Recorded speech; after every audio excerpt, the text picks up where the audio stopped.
Assalamualaikum warahmatullahi wabarakatuh. Perkenalkan, nama saya Trinovita Sari dari Fakultas Ekonomi dan Bisnis, Prodi Ekonomi Pembangunan, NIM P300-200-200. Di sini saya akan menjelaskan langkah-langkah yang saya ambil dalam membuat proyek warga negara mata kuliah Pancasila.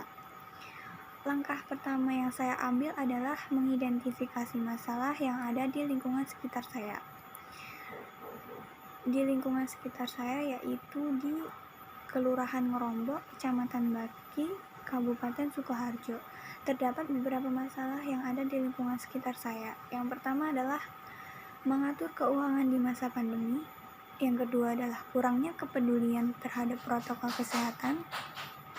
Yang ketiga adalah stuck di bisnis membuat mental para pelaku UMKM down.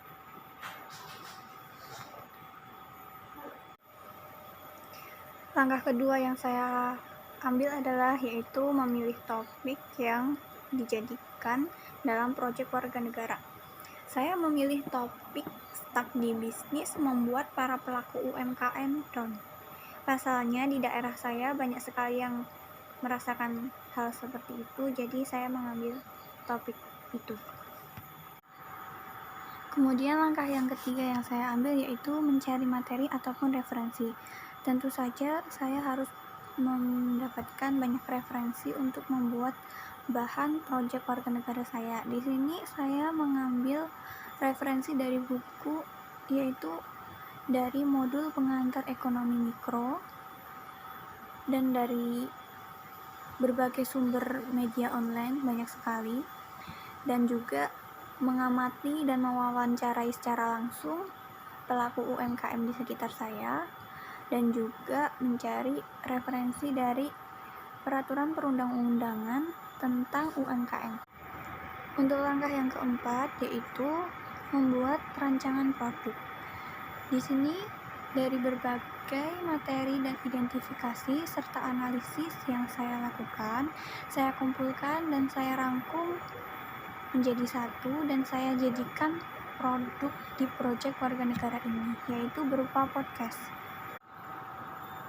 Untuk langkah kelima yaitu membuat podcast atau produk akhir.